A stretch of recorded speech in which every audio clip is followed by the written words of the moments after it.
अस्सलामुअलैकुम। अपने इंग्लिश के सफ़र के दूसरे दिन में खुशामदीद। अच्छा, कभी ऐसा होता है कि इंग्लिश के जुमले बनाते वक्त एकदम कन्फ्यूजन हो जाती है? अगर हाँ, तो फिक्र की कोई बात नहीं, क्योंकि आज का ये सेशन खास इसी मुश्किल को हल करने के लिए है। तो चलें शुरू करते हैं। देखें, शुरू शुरू में ये मसला सबके साथ होता है, लेकिन मज़े की बात यह है कि इसका हल बहुत बहुत आसान है और वो हल छुपा है प्रोनाउंस में। आज हम इसी राज से पर्दा उठाएंगे। आज हम प्रोनाउंस को समझेंगे, जो समझे कि इंग्लिश के 50% जुमलों की बुनियाद हैं। जी हाँ, अगर सिर्फ ये एक चीज़ समझ आ गई ना, तो आधी इंग्लिश तो समझे आपकी जेब में है। ये इतना ज़्यादा ज़रूरी है। तो आज हम क्या क्या सीखेंगे, जल्दी से देखते हैं। पहले प्रोनाउंस क्यों ज़रूरी हैं, फिर ये होते क्या हैं, इनके साथ कौन से अल्फाज जुड़ते हैं, फिर हम मिलकर प्रैक्टिस करेंगे, आम गलतियों को देखेंगे और आखिर में मैं बताऊंगा कि अब आपका अगला कदम क्या होना चाहिए। चलें जी, तो फिर शुरू करते हैं। सबसे पहले ये समझते हैं कि आखिर ये प्रोनाउंस इतने अहम हैं क्यों, ये जुमलों को आसान कैसे बनाते हैं। तो प्रोनाउन है क्या भला? बहुत ही आसान लफ्ज़ों में, प्रोनाउन एक ऐसा लफ्ज़ है जो हम किसी भी नाम की जगह पर इस्तेमाल करते हैं।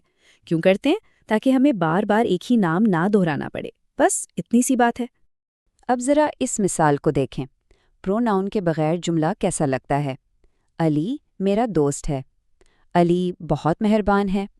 अली एक तालिब इल्म है। सुनकर थोड़ा अजीब लग रहा है ना? बार बार अली अली अली। अब प्रोनाउन के साथ देखें। अली मेरा दोस्त है, वो बहुत मेहरबान है, वो एक तालिब इल्म है। देखा आपने?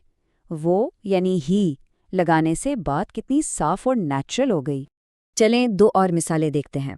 सारा एक टीचर है की जगह हम कह सकते हैं वो एक टीचर है, यानी शी इज़ अ टीचर।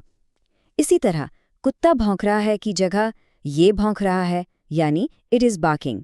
है ना, बिल्कुल आसान।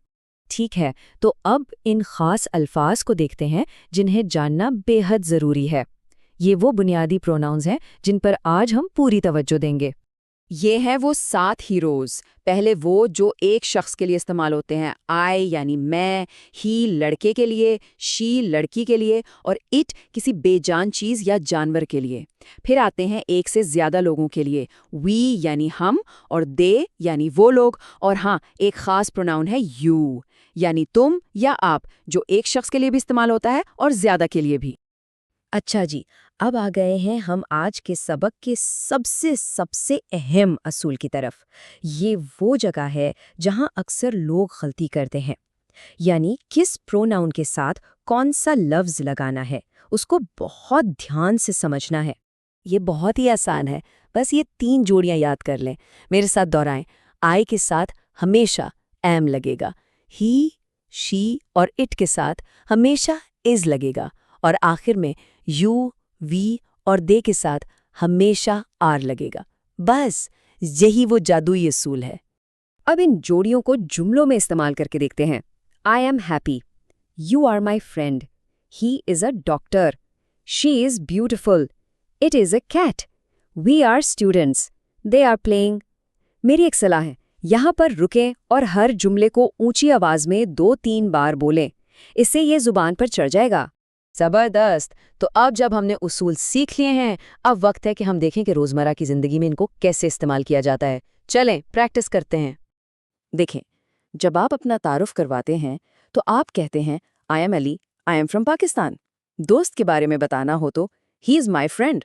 और अगर अपने ग्रुप की बात करनी हो तो वी आर लर्निंग इंग्लिश। अब कोशिश करें और अपनी जिंदगी से ऐसी ही मिसालें सोचें। इससे बहुत जल्दी सीखेंगे। ठीक है, तो अब आपकी बारी है। एक छोटा सा क्विज। मैं उर्दू में बोलूंगा, आपने उसकी इंग्लिश सोचनी है। तैयार हैं? पहला जुमला है मैं खुश हूं। इसकी इंग्लिश क्या बनेगी? सोचें। बहुत अच्छे। चलें, अब अगला वाला। वो लड़की टीचर है, इसे इंग्लिश में क्या कहेंगे? और ये रहे आखिरी दो। पहला है हम दोस्त हैं और दूसरा है वो लोग खेल रहे हैं। जल्दी से सोचें इन दोनों का तर्जुमा। और ये रहे सही जवाबात। I am happy, she is a teacher, we are friends, they are playing. अगर आपके जवाबात ठीक थे तो बहुत बहुत मुबारक हो, और अगर कोई गलती हुई है तो कोई मसला नहीं। गलतियों से ही इंसान सीखता है, बस कोशिश करते रहें। चलें अब जरा इन आम गलतियों पर भी नजर डाल लेते हैं जो अक्सर नए सीखने वाले करते हैं, ताकि आपकी इंग्लिश सुनने में ज्यादा अच्छी और कुदरती लगे। ये देखें, ये बहुत आम गलतियां हैं। अक्सर लोग कह देते हैं ही आर हैप्पी, जो गलत है। सही है ही इज हैप्पी। इसी तरह आई इज अ स्टूडेंट नहीं, बल्कि आई एम अ स्टूडेंट, और दे इज प्लेइंग की जगह हमेशा दे आर प्लेइंग बोलना है। बस वो 3 जोड़ियां याद रखें और ये गलतियां कभी नहीं होंगी। बहुत खूब। अब हम अपने आखिरी हिस्से की तरफ बढ़ रहे हैं। यहाँ हम बात करेंगे कि अब आगे क्या करना है। आपका अगला कदम क्या होना चाहिए। एक बात हमेशा याद रखें, हमारा मकसद ये नहीं है कि हम एक ही दिन में परफेक्ट हो जाएं। नहीं, मकसद सिर्फ ये है कि हम हर रोज़ कल से बस थोड़ा सा बेहतर हों। रोज़ाना 10-15 मिनट की प्रैक्टिस भी आपको बहुत आगे ले जा सकती है। असल चीज़ है रोज़ करना। तो आज का आपका होमवर्क ये रहा। आज हमने जितने भी प्रोनाउन सीखे हैं ना, हर एक को इस्तेमाल करके सिर्फ 3 नए जुमले अपनी कॉपी में लिखें। जैसे मैंने आई के लिए मिसाल दी, I am learning, I am happy, I am ready. ये छोटी सी मश्क उन असूलों को आपके दिमाग में पक्का कर देगी। और आखिर में बस ये एक बात याद रखिएगा, शुरुआत भले छोटी हो, लेकिन सफ़र कभी रुकना नहीं चाहिए। अगले सेशन में मुलाकात होगी, तब तक अपना बहुत ख्याल रखिएगा। अल्लाह हाफ़िज़।